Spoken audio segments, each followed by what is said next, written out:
Pilkada serentak sudah selesai. Kita belum, walaupun belum ada perhitungan yang suara secara resmi, tapi kita sudah mulai mendapat gambaran siapa yang jadi pemenangnya melalui quick count di Jawa Tengah dan khususnya Kota Solo. Cawe-cawe Jokowi itu luar biasa, berhasil memenangkan kandidat yang didukungnya, dan itu sebenarnya kita nggak terlalu terkejut ya karena demografi pemilihnya di sana. Tapi di Jakarta Jokowi gagal. Ya, kandidat yang diusung oleh PDI Pramono Rano mengalahkan pasangan RK Suswono, dan ini walaupun belum 50% plus tetap saja namanya kalah ya. Kalau plus apalagi ditambah dengan suara independen yang sampai 10%. Artinya ya ini sekitar 60-an% itu menolak calon yang didukung oleh Jokowi.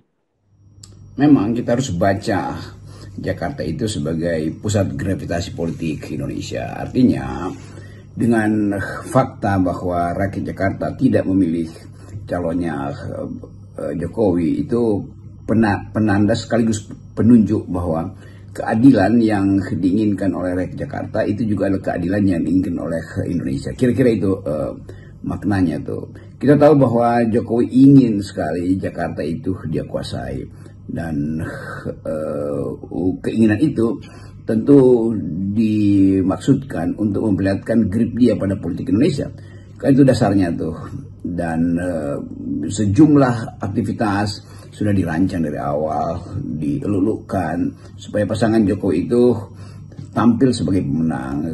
Presiden Prabowo bahkan harus turun lapangan untuk memastikan bahwa persiapan yang hendak membawa Ridwan Kamil ke DKI 1 harus dibuat matang sematang-matangnya.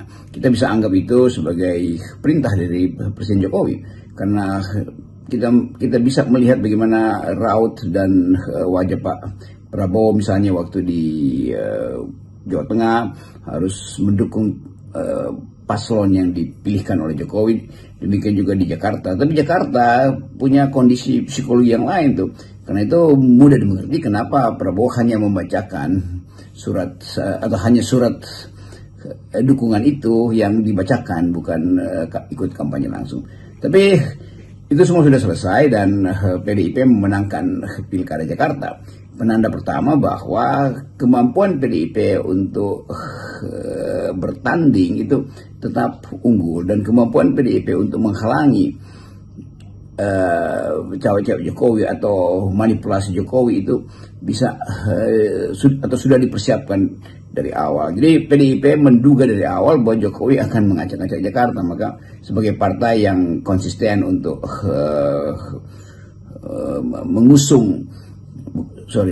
mengusir politik Jokowi dari Jakarta, sebetulnya Jakarta mengusir, akhirnya memenangkan pertandingan. Nah, kita ambil bagian ini sebagai keterangan awal bahwa delegitimasi Jokowi mulai di Jakarta. Bahwa Medan menang, ya pastilah Medan itu nggak mungkin dia nggak menang itu. Artinya seluruh aparatnya akan dia kerahkan di Medan, karena itu pertaruhan dia tentang dinasti. Hasil pilkada di Jakarta ini sangat menarik, Bung Rocky. Selain kita dapat kepastian bahwa warga Jakarta menolak Jokowi, artinya lebih memilih PDIP yang yang didukung oleh Ibu Megawati dan juga tentu Anies Baswedan di situ. Tapi juga tadi itu yang saya singgung, perolehan suara kandidat independen Dharma Pangrekon itu secara mengejutkan mendapatkan suara 10%. Ya, kendati real count-nya belum diucapkan oleh KPU, tetapi fakta ini sudah menunjukkan bahwa Jokowi tekor banyak di Jakarta. Kita bayangkan bagaimana persiapan Jokowi untuk menangkan Ridwan Kamil, ratusan miliar pas sudah beredar. Ternyata rakyat Jakarta tidak mempan, dibujuk dengan uang. Dan itu penanda pertama bahwa Jakarta ini udah jadi kota yang tidak mungkin lagi dipermainkan secara manipulatif. Yang menarik juga ada Pak Dharma Prengku yang dapat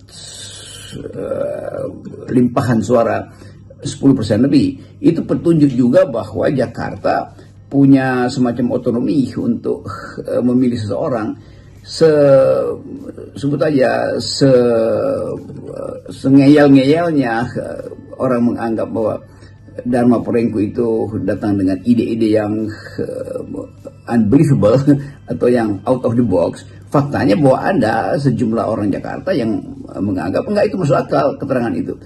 Mungkin dianggap bahwa siapapun yang punya ide yang entah yang serius atau yang bahkan sangat serius atau ada dalam dimensi yang irasional, tetap ada bagian dari masyarakat Jakarta yang menginginkan supaya ide-ide yang non mainstream itu juga harus diberi kesempatan. Dan sebagai calon independen, Dharma itu datang dengan ide yang orisinil sebetulnya, dan keoriginalan itu yang menarik perhatian rakyat Jakarta. Dengan kata lain, rakyat Jakarta juga punya hak untuk menerima pikiran-pikiran yang tidak mainstream. Saya kira itu yang penting untuk kita catat.